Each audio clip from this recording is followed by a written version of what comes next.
우리 앞뒤 인사합니다. 사랑합니다. 축복합니다. 잘 좋습니다. 자, 말씀의 제목을 한번 따라 하십시다. 순종이 사라지면 은혜도 사라집니다. 은혜도 사라집니다. 여러분, 이 3월달에 초등학교 앞에 가면요, 학교 정문에 예전에 그랬습니다. 이 병아리를 파는 사람들이 있었습니다. 노란 병아리가 추위에 못 이겨서 오돌오돌 떨면서 삐약삐약 하고 우는 모습을 볼 때는 어른이고 아이고 할 것이 없이 귀엽고 가벼운 생각이 들어서 막 삽니다. 그런데 초등학교 어린이들이 병아리를 사가지고 집으로 오면 아이들은 병아리를 사가지고 물을 주고 종이로 집을 만들어주고 이불을 만들어주고 먹이를 주는데 학교에 있으나 집에 있으나 늘 병아리밖에 신경 쓰이지 않아요. 저도 이런 경험을 참 많이 해봤는데, 그런데 얼마 못 가서 이 병아리는 죽습니다. 병에 못 이겨 죽기도 하고 집에서 키울 수 있는 게 환경이 안 되나 봐요. 죽어버렸어. 마음을 안타까워하죠. 어린 마음에 많이 울고도 했던 기억이 있어요. 또 하나는 우리가 식물을 사서 집에 놔두면 물을 많이 줘서 죽기도 하고 물을 또 너무 적게 줘서 죽기도 하죠. 성장하지 못해서 잎이 변하고 가지가 병들어서 말라 죽는 일이 우리 주위에 많이 있죠. 여러분, 저는 이런 생각들을 하면서 우리들이 가지고 있는 신앙의 문제도 마찬가지다. 예수님을 나의 구주로 고백하는, 그리고 믿는 사람은 누구나 신앙이 성장해야 되는구나, 그 신앙이 살아있어야 되는구나 라는 거예요. 이것은 마치 태아가 어머니 배에서 나와서 자라는 것과 마찬가지입니다. 어떻게 하면 우리의 신앙이 병들지 않고 잘 자랄 수가 있을까? 어떻게 하면 나의 신앙이 건강하게 성장할 수 있을까? 이것은 예수님을 구주로 믿는 사람이라면 누구나 큰 관심을 갖는 것입니다. 성경은 많은 부분에서 우리의 신앙이 잘 자라야 할 것을 강조하고 있습니다. 저와 여러분의 신앙이 예수님이 원하시는 것만큼 건강하게 성장하는 것은 오늘 목사에게 지대한 관심거리 아니겠습니까? 어떻게 하면 나의 믿음이 잘 자랄 수가 있을까? 신앙이 성장하지 않으면 병이 들었거나 죽은 상태입니다. 오늘 여러분은 작년보다 더 신앙이 성장했다고 봅니까? 아니면 신앙이 현상 유지하거나 더 못하다고 생각이 됩니까? 분명한 것은 신앙이 성장하지 않으면 어디엔가 이상이 있다는 거예요. 어떤 사람은 예수님을 믿은 지 얼마 되지 않았지만 오래 믿은 사람보다 더 빨리 자라고 성숙하죠. 그러나 어떤 사람은 몇십 년을 믿었다고 하지만 여전히 성장하지 않습니다. 저는 믿음이 좋은 성도의 기준을 이렇게 말하고 싶어요. 주일 성수, 새벽기도, 수요 예배, 금요 예배 나오는 사람, 헌금 많이 하는 성도, 여러분 무엇인 것 같아요? 지금 말하는 것에는 없습니다. 저는 믿음의 기준을, 성도의 기준을 순종이라고 생각해요. 순종을 잘하면 은혜가 풍성해집니다. 할렐루야. 반대로 순종이 사라지면 은혜도 사라져요. 여러분, 내게 은혜가 사라졌을 때 그 원인은 뭐냐? 순종이에요. 이스라엘 백성들을 보십시오. 백성들의 문제는 뭐냐? 어느 순간에 순종이 사라졌다는 거예요. 달콤한 말 듣기를 좋아하고 칭찬은 좋아하고 꾸준함은 싫어하고 진흙이 토기장이가 되려고 했잖아요. 여러분, 진흙은 토기장이가 만드는 것이 진흙인데 만들어지는 대로 살아가는 건데 오히려 진흙이 하나님이 되려고 하잖아요. 진흙이 토기장이가 되려고 했잖아요. 누가요? 이스라엘 백성이. 누가요? 오늘 저와 여러분들이. 오늘 여기에서 이 순종이라는 뜻은 우리가 다음 백과사전을 찾아보니까 다른 사람, 특히 윗사람의 말이나 의견 따위에 순순히 따르는 것이라고 되어 있습니다. 윗사람이 누구예요? 우리에게 윗사람은 접니까? 우리에게 윗사람은 예수 그리스도 하나님인 줄로 여러분 믿으시기 바라요. 하나님이 시키는 것은 하라는 거잖아요. 순종이라는 것은. 우리의 신앙이 성장하고 큰 은혜와 복을 받는 사람은 많이 알고 많이 배운 사람이 아니에요. 그가 얼마나 예수님과 그분의 말씀에 순종하였나 하는 그것이에요. 가진 것이 없어도 순종하는 사람은 복을 받을 것이며 배우지 못해서도 순종하는 사람이 은혜를 받습니다. 신앙의 연조가 짧아도 순종하는 사람이 더 빨리 성장합니다. 내가 범사에 주님과 그분의 말씀에 순종하는가에 따라서 신앙이 자라기도 하지만 반면에 병들기도 합니다. 그리고 순종하는가의 여부에 따라서 하나님의 복이 주어지기도 하고 저주가 주어지기도 합니다. 오늘 신명기 28장은 축복과 저주의 장입니다. 내가 복을 받느냐 저주를 받느냐 하는 것은 어떤 환경과 직업에서 오는 것이 아니에요. 바로 나의 믿음과 순종에 있습니다. 그러면 순종하는 사람에게 주시는 축복이 뭡니까? 오늘 예배드리는 모든 분들은 하나님의 말씀에 철저히 순종해서 본문에 나오는 축복이 저와 여러분의 생애와 가정과 하시는 모든 일들을 위해 충만히 나타나기를 간절히 축원합니다. 첫 번째는요, 순종하는 자들은 어디에 있든지 평안하다는 거예요. 7절을 보십시오. 여호와께서 대적하기 위해 일어난 적군들을 네 앞에서 피하게 하시리라. 그들이 한 길로 너를 치러 들어왔으나 네 앞에서 7길로 도망하리라. 이게 뭡니까? 승리 아니겠어요? 승리는 곧 평안입니다. 하나님께서는 순종하는 자에게 친히 대장이 되어 주심으로 모든 대적을 물리치심으로 완전한 승리를 보장하셨습니다. 그러므로 우리가 주님의 말씀에 철저히 순종만 한다면 모든 대적으로부터 위협이 없는 평안한 삶을 살게 될 것입니다. 우리 주위에는 얼마나 많은 적이 있습니까? 한번 보세요. 북한은 핵무기를 개발하고 우리를 계속 위협하고 있잖아요.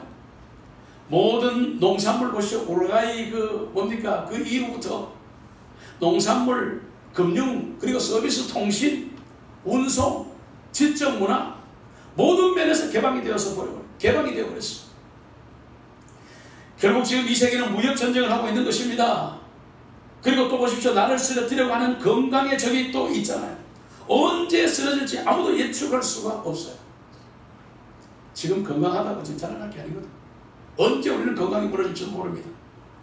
또 정신적인 적이 있잖아요. 불면증에 시달리게 하고요. 우울증, 신경성 질병에서 많은 고통을 당하잖아요. 무차별 폭행을 보십시오. 서현역 사건 정말 끔찍하잖아요. 무차별 폭행과 살인되기 난무하잖아요. 그뿐 아닙니다. 악한 마귀는 내 영혼의 적이 되어서 은혜의 자리에서 떨어뜨리려고 기회를 수시탄탄 엿보고 있잖아요. 그러나 하나님 말씀에 순종하라고 열심을 내고 노력하는 사람들에게는 어떤 적이라도 우리를 쓰러뜨리지 못합니다. 할렐루야. 가만히 와서 살짝 손을 댈 수는 있어도 넘어뜨리고 쓰러뜨리지는 못한다는 거예요. 세상 사람들은 순간적인 쾌락이나 일시적인 안정감을 행복과 평안으로 알고 있지만 우리는 마른 떡 한 조각을 갖고서도 감사하고 환난과 핍박을 받고 손해를 본다 할지라도 오히려 그 자리에서 감사하는 믿음으로 더 큰 행복과 평안을 누리게 된다는 것입니다. 할렐루야. 이것이 세상 사람들과 우리가 다른 점. 예수님께서는 요한복음 14장 27절에 이렇게 말씀하셨어요. 평안을 너희에게 끼치노니 곧 나의 평안을 너희에게 주노라. 아멘. 내가 너희에게 주는 것은 세상이 주는 것 같지 아니하니라. 너희는 마음에 근심도 말고 두려워하지도 말라. 할렐루야. 예수님께서는 우리에게 세상과 다른 참 평안을 약속하셨는데 우리가 이 평안을 알지 못하고 누리지도 못하고 다른 데서 평안을 찾고자 헛된 고생을 하신 분들은 없냐는 거예요. 진정한 평안에 목말라 하면서 왜 나는 평안이 없나? 왜 나에게는 이렇게 갈등과 불안과 곤감이 있나? 나도 평안을 누리고 싶다라고 생각하고 말하신 분들은 없습니다. 예수님을 찾으십시오. 아멘. 예수님께 다 맡기십시오. 아멘. 그리고 예수님의 말씀을 듣고 순종해 보십시오. 아멘. 내가 아직도 참 평안을 알지 못하고 참 평안을 누리지도 못했다면 지금 내가 얼마나 예수님의 말씀에 순종했는가를 심각하게 한번 생각해 보십시오. 아마도 순종하지 못한 자신을 발견하게 될 것입니다. 누가요? 저가요. 누가? 여러분들이. 우리가 예수님의 손 아래 있고요, 하나님께 철저히 순종하려고 노력할 때 세상의 적들이 우리를 손댈 수가 없다는 거예요. 오늘 그런 사람은 망하려야 망할 수가 없습니다. 예수님께서 우리를 괴롭히는 모든 대적들을 친히 물리쳐 주셨기 때문에 완전한 평안을 누리게 될 것입니다. 누구에게요? 하나님께 순종하는 자를 말하는 것입니다. 할렐루야. 오늘 두 번째는 순종하는 사람은 하나님을 알아갈 때 풍족한 생활을 하게 된다는 것이에요. 오늘 2절에서 6절 보십시오. 네가 내 하나님 여호와의 말씀을 청종하며 이 모든 복이 내게 임하며, 여기서 청종이라는 것은 순종하면이라는 뜻이에요. 순종하면 이 모든 복이 네게, 네 가정에, 네가 하는 직장과 사업부와 모든 학업에 복으로 임하겠다는 뜻이에요. 손으로 한다는 게 뭐예요? 내가 모든 하고자 하는 계획한 것들 위에라는 것이에요. 오늘 8절 보십시오. 여호와께서 명령하사 네 창고와 네 소물하는 모든 일에 복을 내리시고 네 하나님 여호와께서 네게 주시는 땅에서 네게 복을 주실 것이며 라고 말씀합니다. 우리가 하나님의 말씀을 믿고 철저히 순종하면요, 우리가 필요한 모든 것을 축복하시겠다는 약속입니다. 할렐루야. 하나님은 우리에게 약속하십니까? Promise, covenant. 하나님은 언약이라고 말씀해요. 하나님은 우리에게 계약을 하셨다는 뜻이에요. 목사가 성도들의 신앙과 생활을 살펴보면 어떤 사람은 하는 것마다 잘 되는 사람이 있고요, 그러나 어떤 사람은 잘 되는 것 같이 생각이 들고 잘 되는 것 같이 시작이 되었는데 결국 망해버린 사람들이 많습니다. 저는 이것을 많이 보았어요. 우리가 순종을 각오하고 순종하기를 노력한다면 성읍에서도 들에서도 집에 들어가거나 나가거나 복을 받는다고 말씀했다는 것입니다. 저는 여전히 하나님의 이 말씀을 믿습니다. 오늘 저와 여러분 이 말씀을 믿으시기 바랍니다. 우리들이 복을 받기 위하여 잠을 안 자고 애를 쓰는 것이 아니라 하나님께서 순종하는 자에게 복을 주니까 복이 항상 우리를 따라다닌다는 것입니다. 여러분 하나님 앞에 약속하고 지키지 않은 것 있나요? 여러분 혹시 하나님 앞에 이 가분한테 언약하고 지키지 않은 것이 있나요? 한번 돌아보십시오. 이게 얼마나 풍족한 생활이에요. 여러분들은 여러분들이 어디에 있든지 하나님의 축복이 여러분들을 따라다니는 성도들이 되기를 간절히 축원합니다. 복이 여러분을 따라다니는 것이죠. 왜요? 하나님이 주시니까. 왜 주십니까? 순종하니까. 반대로요, 순종이 사라지면 은혜도 사라집니다. 아브라함을 보십시오. 아무것도 없는 중에 오직 하나님의 약속을 믿고 순종했습니다. 은과 김이 풍부하고, 욥을 보십시오. 훗날 물질을 배나도 받았잖아요. 요셉을 보십시오. 다윗의 생애를 보십시오. 어디에 있든지 형통한 자가 되고 승리하는 복을 받았습니다. 할렐루야. 사는 여러분들에게는 먹을 것이 필요하지요. 저도 먹을 것이 필요합니다. 내가 먹을 것을 위하여 세상 밖으로 나가서 애쓰지 말고 먼저 순종이라는 행위를 통해서 하나님을 가까이 해보십시오. 그러면 이 모든 것을 우리에게 더하시는 하나님을 만나게 될 것입니다. 할렐루야. 그런데 말이죠, 우리는 이렇게 말하잖아요. 목사님, 순종이 안 됩니다. 그래서 하나님의 은혜를 못 받을까 걱정이 됩니다. 어찌하면 순종이 될까요? 여러분들은 어떻게 생각하십니까? 순종 잘 안 되죠. 그런데 우리가 하나님을 더 아는 길밖에 없어요. 여러분, 하나님은 알면 알수록 순종이 되는 것이거든요. 왜냐하면 그분의 능력, 그분의 권능, 그분의 사랑, 이런 걸 경험하면 할수록 그냥 순종이 돼요.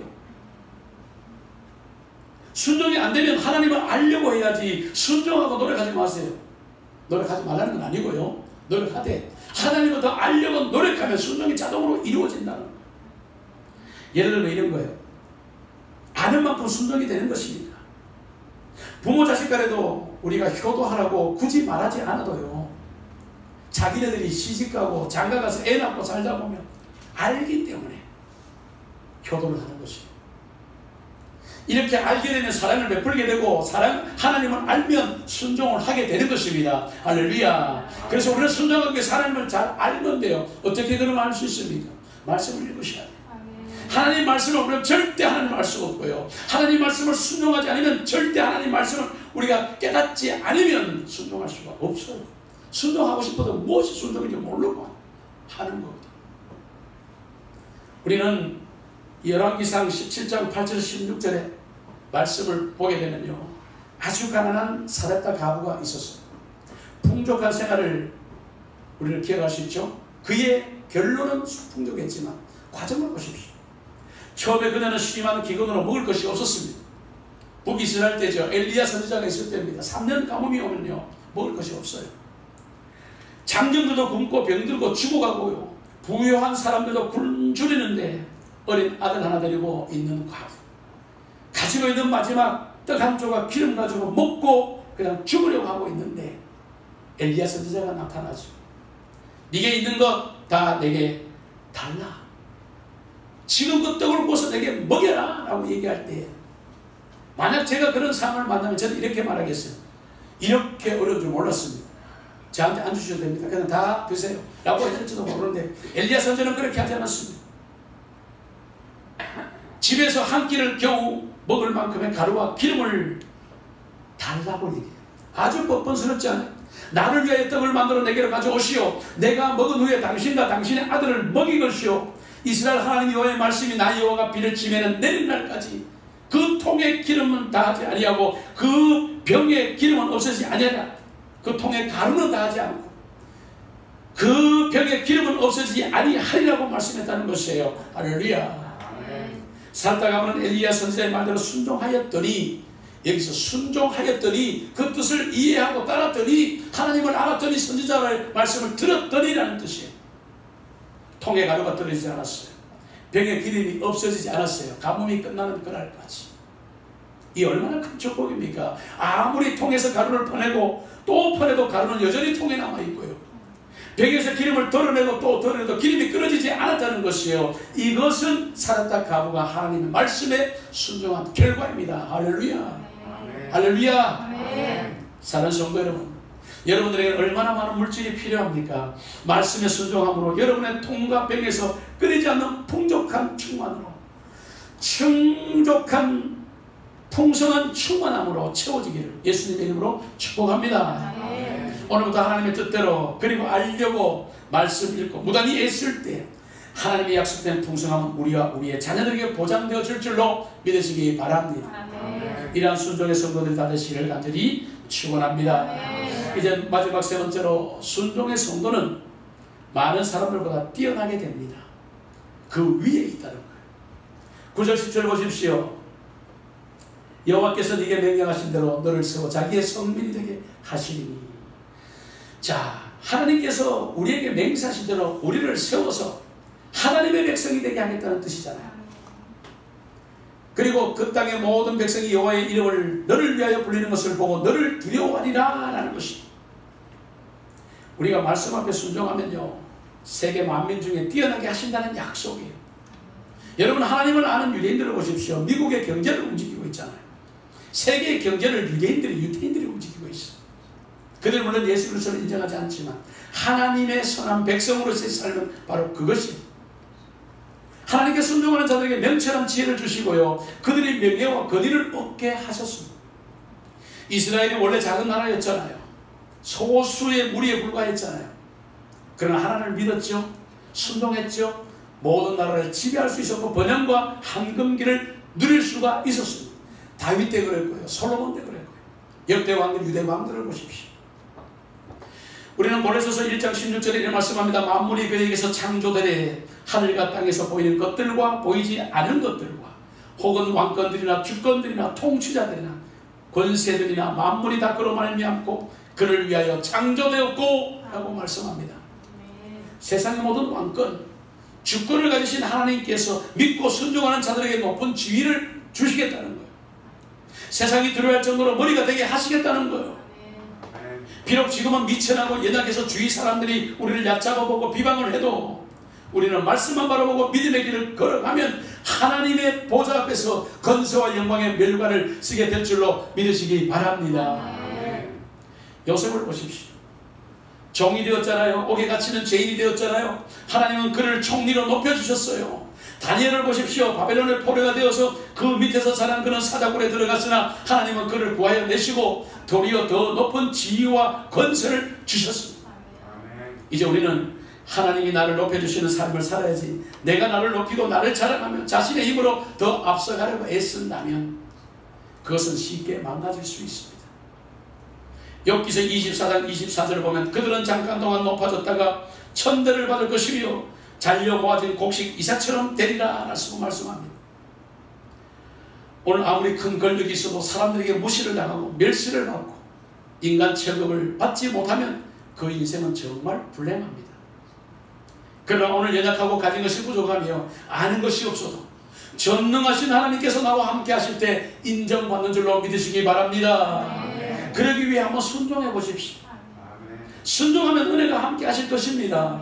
권력자의 차원보다 더 높은 하늘의 보좌에 세워주실 것입니다.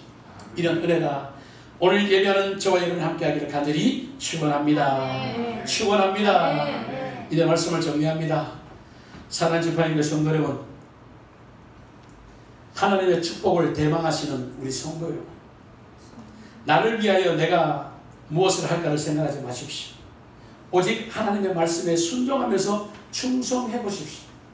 많은 허물과 실수가 있어도 나는 말씀대로 살겠습니다. 하나님 나의 연약함을 도와주시고 말씀으로 인도받게 하시며 말씀 앞에 무릎을 꿇게 하옵소서라고 기도해 보십시오. 그리고 내가 기도한 대로 순종하려고